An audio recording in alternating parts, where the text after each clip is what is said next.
I told my boyfriend that I would accompany my ex to a family gathering to show that we weren't on bad terms. He didn't like it, but I went anyway. When I returned, he was no longer at home, but my parents were. He had told them, and now they don't want to talk to me. I have always lived my life under the firm belief that holding on to grudges is nothing more than a form of spiritual poison that rots the soul from the inside out. My journey toward emotional enlightenment has taught me that we are all interconnected, and to sever a bond with hostility is to deny a part of our own divinity. When my relationship with David began, I truly believed he was a soul capable of matching my frequency. Someone who understood that love is not a cage but an expansive field of energy. We had been together for 2 years, and while our connection was grounded, I often felt that I had to pull him along toward a more elevated state of being. He tended to view the world through a very rigid, traditional lens, which I tried to soften with my more fluid approach to human connections. Simon, my ex-partner, recently reached out to me regarding his grandmother's 90th birthday celebration, a milestone that carries immense ancestral weight. We had shared 3 years of our lives together, and his family had always been incredibly receptive to the light I bring into a room, often telling me I was the daughter they never had. Simon explained that his grandmother had been asking for me specifically, and that my presence would be the greatest gift he could offer her in her twilight years. I didn't see this as a romantic overture, but as a beautiful opportunity to practice radical forgiveness and show the world what an evolved breakup looks like. It felt like a cosmic assignment, a test of my commitment to being a beacon of civility and grace in a world obsessed with petty drama. When I sat David down to explain why I would be attending the event with Simon, I expected a level of maturity that would honor our own bond. Instead, I was met with a very low vibration display of jealousy that honestly caught me off guard and made me question his spiritual progress. He kept using words like disrespectful and inappropriate, which are really just labels people use when they're governed by their own insecurities and ego. I tried to explain that by going, I was actually honoring our relationship by showing that I'm a woman who cannot be threatened by the past. I even offered to do a grounding meditation with him so he could release the fear he was clinging to, but he simply walked away. I sighed, realizing that I cannot expect everyone to be at my specific stage of emotional growth, and I decided that my path required me to lead by example. On the day of the party, I dressed in a soft, ethereal palette to reflect my peaceful intentions, and spent the afternoon being the perfect guest for Simon's family. I drifted through the garden, offering kind words to everyone and making sure Simon's grandmother felt the warmth of my continued appreciation for her lineage. It was a triumph of the spirit. I felt so light, so aligned, and so incredibly proud of my ability to transcend the typical ex narrative. There was no malice in my heart, only a profound sense of duty to the shared history I have with those people. However, when I finally returned home, the energy of the house was chillingly stagnant, almost as if the life had been sucked out of the walls. I called out for David, expecting to find him, perhaps a bit pensive but ready to hear about how well I handled the situation, but there was no response.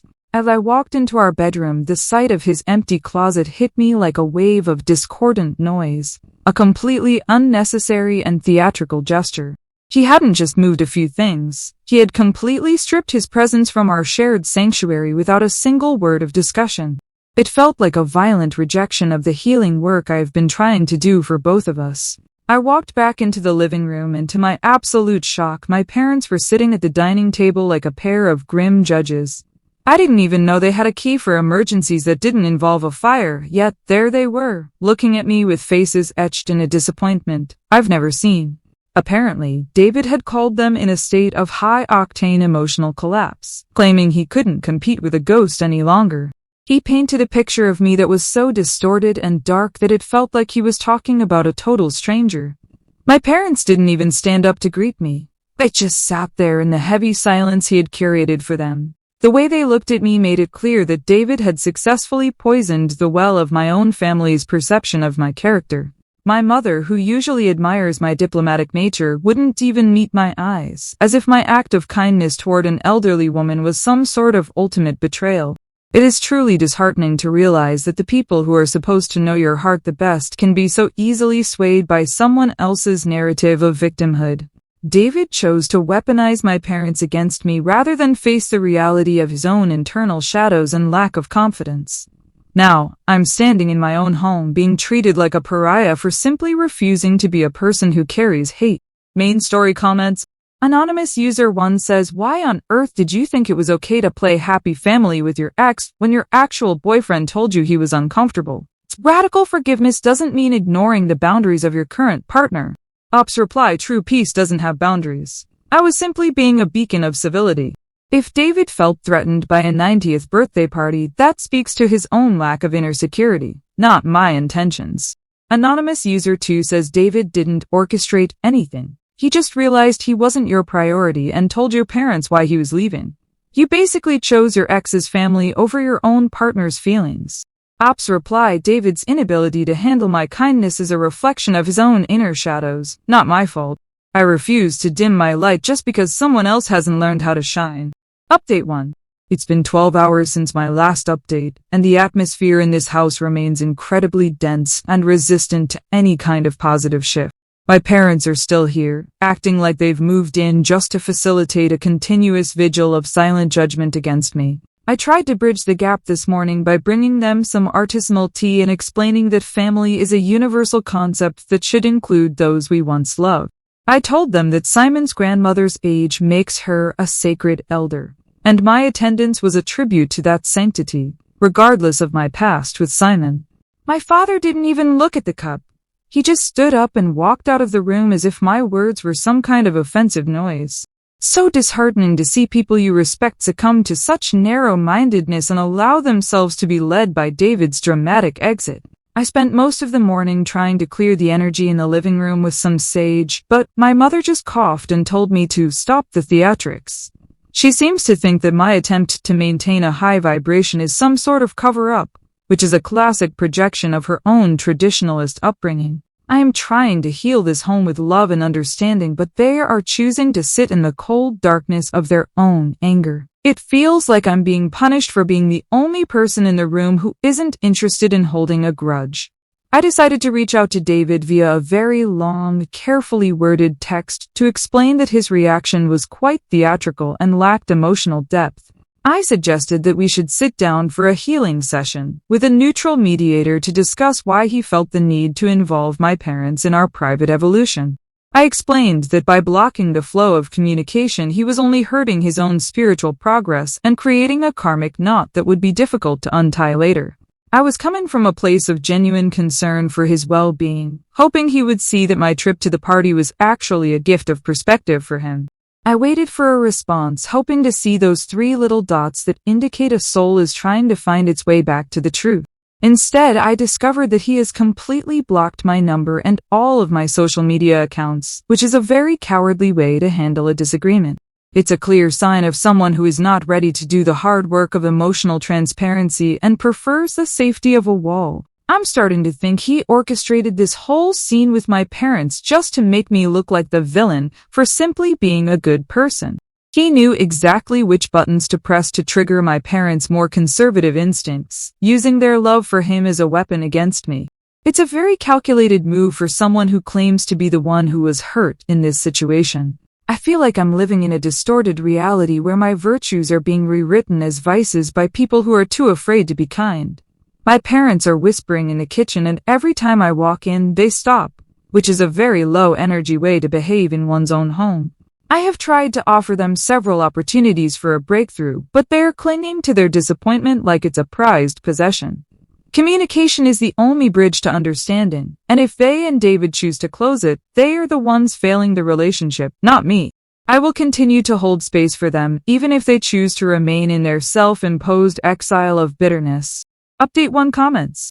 Anonymous user 1 says bringing tea and talking about universal family to parents who are watching their daughter's life implode because of her ex is peak delusion. They aren't narrow-minded. They're just normal people who see you being incredibly selfish. Ops reply, I'm trying to heal this home with love, but they are choosing anger. I can't force their evolution if they prefer to remain stagnant in their judgment. Anonymous user 2 says you sent him a text calling his feelings theatrical and low vibration and then wondered why he blocked you. You're not holding space. You're just being incredibly condescending to a man whose heart you broke. Ops reply, communication is the only bridge to understanding.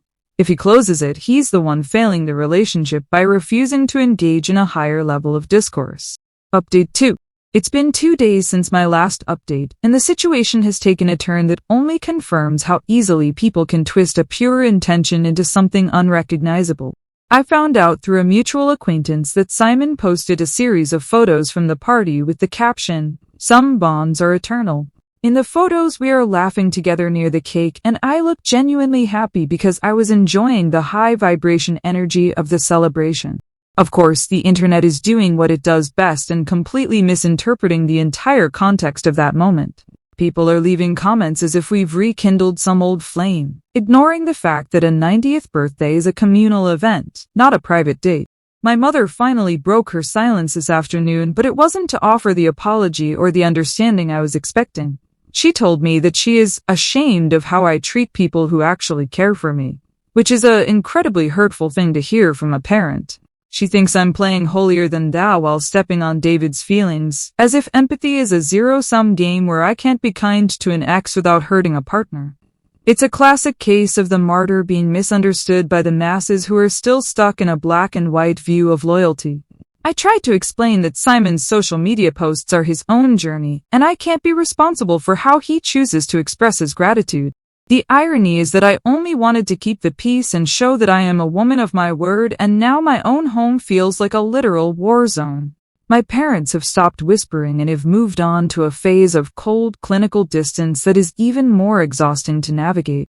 I've decided to stay in my room for the most part to preserve my energy and avoid the toxic clouds they're trailing through the hallways. It's fascinating how quickly people will turn on you when you refuse to play the role of the submissive, guilt-ridden daughter they expect. My mother is just projecting her own traditionalist fears and her own history of suppressed emotions onto my modern, evolved approach to relationships. I can't control Simon's social media, and it's deeply unfair that I am being judged for his choice of words or the way he perceives our connection. I am only responsible for my own intentions, which were pure, transparent, and focused on the greater good of all involved. If the rest of the world wants to see a scandal where there is only grace, that is a reflection of their own cluttered minds, not my character. I've spent several hours today doing deep breathing exercises to keep myself from absorbing the disappointment they're trying to force upon me. I know who I am, and I know that my light remains untarnished by their refusal to see the truth of my actions. It feels as though I am being tested by the universe to see if I will buckle under the weight of social pressure and admit to a wrong that doesn't exist. David's departure was a choice he made based on his own limitations, and the fact that my parents are siding with him feels like a betrayal of our biological and spiritual bond. They are choosing a stranger's ego over their own daughter's spiritual journey, which is a very painful realization to come to. Still, I will remain centered and firm in my truth, even if I have to stand alone in this house. I refuse to apologize for being a person who chooses love over resentment, no matter how much they try to shame me for it. Update 2 comments. Anonymous user 1 says, I can't control Simon's social media. No, but you could have predicted that your ex would use your presence to look like you're back together. You gave him the ammunition and now you're surprised he fired the gun? Ops reply, I can't control Simon's social media. I am only responsible for my own intentions, which were pure and focused on the celebration of a life. Anonymous user 2 says your mom is right. You're using this spiritual language to dodge the fact that you were incredibly insensitive to your boyfriend. It's not modern. It's just narcissistic. Ops reply, my mother is just projecting her own traditionalist fears onto my modern approach to relationships. She doesn't understand that love is not a possession. Update 3. It's been 5 days since my last update, and the theatrical energy surrounding David's exit has reached a truly absurd peak. David's sister Sarah came by this morning to pick up the final remnants of his things, mostly just some books and a few kitchen items I would have been happy to keep. I saw this as a final opportunity to extend an olive branch and show that I hold no ill will toward their family despite the chaos David has caused. I had prepared a small gift for her to pass along to him, a copy of The Art of Letting Go, a text that has helped me immensely in my own journey.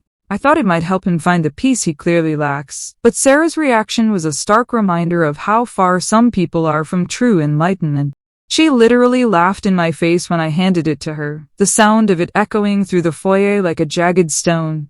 She told me I was the most delusional person she's ever met, and refused to even touch the book, letting it sit on the console table like it was radioactive. The irony is staggering. I'm the one being calm, graceful, and offering tools for healing, while everyone else is hurling insults and practicing active hostility. I didn't let her energy affect me, simply offering her a serene smile and wishing her well on her own path, though it's clear she has a long way to go. It's fascinating how wisdom is often met with laughter by those who aren't ready to receive it. The situation with my parents has transitioned from cold silence into a form of active exclusion that feels like a coordinated strike against my spirit. This evening, they informed me without a hint of irony that they have invited David over for dinner tonight, and they explicitly told me I was not invited to join them. They told me that if I am so evolved, I should go find a family that appreciates my light, while they spend time with someone who actually values loyalty. It's a direct betrayal of the parent-child bond, and honestly, it's a very low-vibration move to make in my own home. They are choosing to nourish David's ego while starving their own daughter of the basic respect she deserves. I am sitting here in my room, listening to the muffled sounds of laughter and clinking silverware coming from the dining room, and it feels like a surreal play. They are treating David like the prodigal son while I am being cast as the stranger in my own life story. It's a betrayal of the highest order. They're choosing a stranger's ego over their own daughter's spiritual journey just because he played the victim effectively. I've realized that my parents are not yet ready to inhabit a world where love is not dictated by rigid, archaic rules of loyalty and exclusivity. They would rather have the comfort of a lie than the challenge of the truth. I've decided that if this is the energy they want to cultivate, I will not participate in it. But it doesn't make the sting of their rejection any less real. I am the one who stayed, the one who tried to communicate, and the one who offered healing, yet I am the one sitting in the dark. It is a powerful lesson in how the ego will always fight to protect itself when confronted with a higher truth. David has successfully turned my own support system into a weapon of war, and my parents are all too happy to pull the trigger. I will continue to hold my head high, knowing that my path is one of integrity, even if it leads me into a temporary solitude. Update 3 comments. Anonymous user 1 says giving his sister a How to Get Over Me book while your parents are literally replacing you with your ex-boyfriend at dinner is the most tone-deaf thing I've ever heard. No wonder she laughed. Ops reply wisdom is often met with laughter by those who aren't ready to receive it. I was offering him a tool for growth, not an insult. Anonymous user 2 says your parents inviting David to dinner and telling you to stay in your room is the ultimate "we're done with your nonsense" move. They've clearly seen through the light and realized it's just a spotlight you've turned on yourself. Ops reply it's a betrayal. They're choosing a stranger's ego over their own daughter's spiritual journey, which is a very painful but revealing choice. Update 4. It's been a week since my last update, and the carefully constructed facade that everyone else was living in has finally and completely crumbled, leaving me in a very stark, solitary reality. I was scrolling through a social media feed when I saw a video from the party that someone had recorded during the cake-cutting ceremony. In the video, Simon is standing with his arm around me, telling a group of people that we were trying again, and that our bond was too strong to stay broken for long. I remember that moment. Clearly I didn't correct him at the time because I didn't want to create a negative atmosphere or cause a scene at his grandmother's milestone birthday. I thought it was more important to maintain the peace of the event than to feed the fire of a minor misunderstanding. Unfortunately, my parents also saw the video as it was shared widely within our local social circles. My father came into my room, his voice devoid of the anger he usually shows, replaced by a cold, hard clarity that was far more damaging. He told me that my kindness is just a high-end way of being a liar, and that I use my spiritual vocabulary as a mask for my own lack of integrity. He said they were tired of watching me manipulate everyone around me under the guise of enlightenment, and that they couldn't trust a single word that came out of my mouth anymore. It was a brutal assessment that completely ignored the nuance of why I chose to stay silent in that moment. David officially ended things today via a very clinical, cold email that felt like it was written by a lawyer rather than a man who once claimed to love me. He stated that he wants a partner who values him over the optics of being a saint, and that he is no longer interested in being a character in my quest for spiritual superiority. He has already started the process of finding a new place for his things and has made it clear that he will not be engaging in any healing sessions or further communication. He has essentially slammed the door on our connection, choosing to walk away rather than evolve with me through this difficult transition. It's a sad end to what I thought was a promising alignment of souls. I'm sitting at the dining table alone now, the silence of the house pressing in on me from all sides. My parents have gone out to meet David for coffee, leaving me in a house that no longer feels like a home but more like a gallery of my own perceived failures. I tried so hard to not be the bad guy in Simon's story, focusing so much on his family's perception and his grandmother's happiness that I ended up being the antagonist in my own life. I was so focused on the external light. I was projecting that I failed to see how the shadows were deepening in the corners of my own most important relationships. It's a bitter realization to have when you've spent so much time convincing yourself you were doing the right thing. The most painful part is realizing that even when you are perfect and follow your own internal compass of grace and forgiveness, you can still end up with absolutely nothing. I am here, surrounded by my books on healing and my crystals, and I have never felt more profoundly alone in my life. Every person I tried to save or heal has turned their back on me, claiming that my intentions weren't what I said they were. I'm still convinced that my heart was in the right place, but apparently, the world isn't ready for a truth that doesn't fit into a neat little box of traditional loyalty. I have the moral high ground, but the view from here is incredibly cold and empty.